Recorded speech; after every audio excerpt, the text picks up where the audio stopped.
So how concerned should investors be? Joining me now is Matt Miskin. He's co-chief investment strategist at Manulife John Hancock Investments.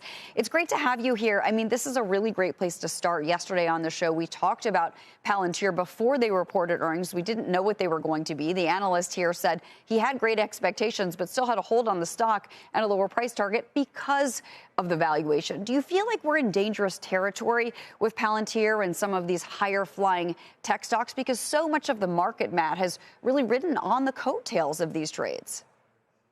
Yeah, Courtney, Palantir is likely in the epicenter here of this kind of AI euphoria.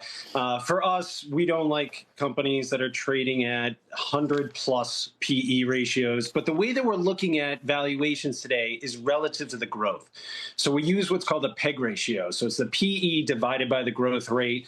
And while Palantir's growth rate is pretty compelling, you're coming off a very low base. And we're looking for high quality companies with low PEG ratios. So things like the return on equity, good balance sheets. Because to us, moving up in quality makes a lot of sense when there's valuation risk. We want to make sure these businesses are built to last for a long time. We think about investing in a longer term nature. Earnings growth is coming in great. Technology is a big part of that. We're just trying to cipher through this market, find the best companies with high ROE and low PEG ratios. Okay, so that's interesting, the PEG ratio as opposed to this PE ratio that we're so focused on. Can you give us some examples now that we understand your theory? What are you looking at? Yeah, I mean, within the technology sector, the earnings growth in aggregate is 20%.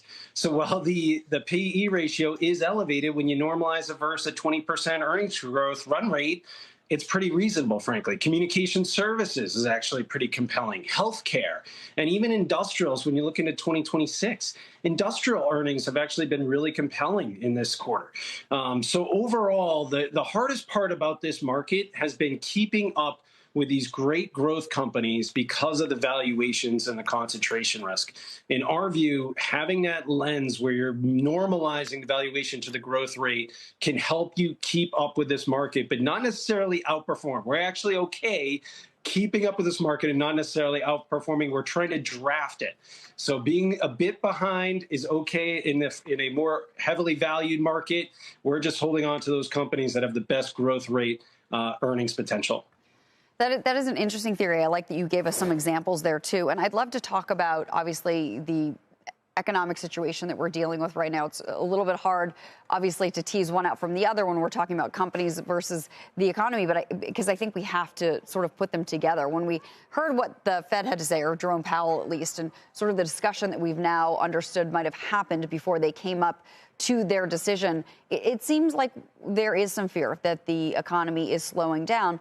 But companies are doing fairly well, and you're talking about the overall 2025 earnings growth estimate being revised up, also the 2026 earnings estimate being revised higher. So is the economy not having a drag down effect?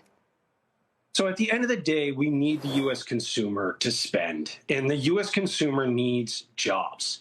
And so at the end of the day, AI can't spend money. I mean, I know that's the biggest reason why the feedback loop of this AI narrative just doesn't work, because AI can make businesses more productive. One of our mega themes is doing more with less, having businesses more productive. How do you invest in that? But at the same time, we need consumers to have jobs. And the jobs market is weakening. We think the Fed made a policy mistake last week, coming out more hawkish.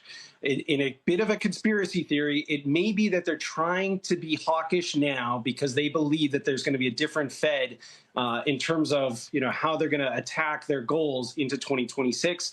That hawkish tilt going into the end of the year with the government shutdown may produce more of a negative impact to the economy than they're looking for. So we're just going to have to see. Actions speak louder than words for the Fed. So they did cut. They are stopping QT, which are definitely dovish and good things for the economy. But being a bit hawkish at the press conference from Powell to us is not what you want to signal to the market in a pretty fragile economy.